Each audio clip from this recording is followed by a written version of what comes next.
தாறுமாறாக ஏறும் தங்கத்தின் விலை. புதுசா நம்ம சேனலுக்கு வந்திருக்கிறவங்க, இந்த நம்ம சேனலை சப்ஸ்கிரைப் பண்ணிங்க. அப்படியே இந்த வீடியோக்கு ஒரு லைக் போட்டுருங்க. நம்ம வீடியோக்குள்ளே போகலாம்.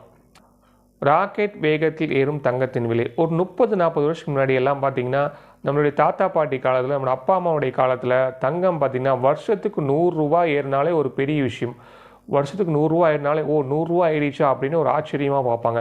ஆனால் இன்றைய காலகட்டத்தில் ஒரு நாளைக்கு 5000 10,000 வந்து தங்கத்துடைய விலை ஏறிட்டு இருக்குது.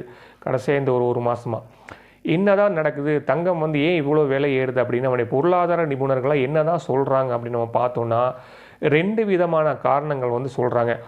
ஒன்று வந்து தங்கம் வந்து உங்கள் தாத்தா பாட்டி காலத்து மாதிரி இல்லைப்பா, இன்றைக்கெல்லாம் வந்து தங்கத்தை ஆன்லைன்லேயே வந்து வாங்கிக்கிறாங்க. அதாவது ஃபிசிக்கலாக வாங்காமல் டிஜிட்டல் முறையில் ஆன்லைன்லேயே வந்து யூக வணிகத்தின் மூலமாக வந்து தங்கத்தை வாங்கிக்கிறாங்க. லாபம் கிடைச்சா அடுத்த வினாடியை வந்து வித்துடுறாங்க. ஸோ அந்த மாதிரியெல்லாம் வந்து தங்கத்தை பை பண்ணிகிட்ருக்காங்க. அதிகப்படியான மக்கள் ஆன்லைனில் தங்கத்தை வாங்கினால் அந்த தங்கத்துடைய விலை ஏறினால் லாபம் கிடைத்து விட்டதே என்று ஆன்லைன்லேயே அடுத்த நாள் அந்த தங்கத்தை விற்பதின் காரணமாகத்தான் தங்கத்தின் விலை ஒரே மாதிரி இல்லாமல் தினம் ஏற்றமும் இறக்கமும் இருக்கின்றது என்று பொருளாதார நிபுணர்கள் சொல்கிறாங்க. அதாவது யூக வணிகத்தில் தங்கம் வணிகம் ஆவதினால்தான் இந்த தங்கத்துடைய விலை ஒரே மாதிரி இல்லாமல் ஏற்ற இறக்கம் இருப்பதாக சொல்கிறார்கள். இன்னொரு காரணம் என்னென்னா, 1970களுக்கு பிறகு மிகப்பெரும் நிறுவனங்கள், மிகப்பெரும் செல்வந்தர்கள் தன்னுடைய தன்னுடைய முதலீட்டை எல்லாம் வந்து டாலரில் வாங்கி வச்சுட்டு இருந்தாங்க. டாலரில் வந்து முதலீடு செய்வாங்க. ஏன் டாலரில் முதலீடு செய்கிறாங்கன்னா, டாலர் அப்படிங்கிறது அமெரிக்காவுடைய நாணயம். அமெரிக்கா அப்படிங்கிறது உலகத்திலே மிகப்பெரும் ஒரு வல்லரசு நாடு.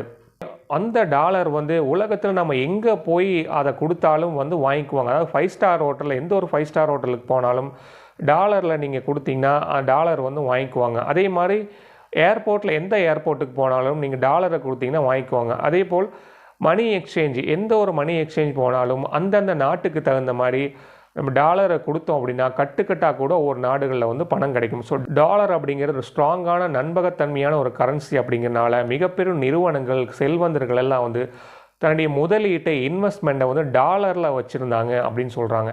ஸோ இன்றைய காலகட்டத்தில் இந்த அமெரிக்கா அப்படிங்கிற நாடு ஒவ்வொரு நாட்டு மேலேயும் படையெடுத்து போய் சண்டை போடுறதுனால டாலருடைய ஸ்டெபிலிட்டி அப்படிங்கிறது நிலையாக இல்லை அப்படிங்கிற காரணத்தினால மிகப்பெரும் நிறுவனங்களும் செல்வந்தர்களும் தன்னுடைய முதலீட்டை வந்து தங்கத்திலையும் வெள்ளியிலையும் போட ஆரம்பிச்சிட்டாங்க. அதாவது தங்கத்தையும் வெள்ளியும் வந்து வாங்க ஆரம்பிச்சிட்டாங்க.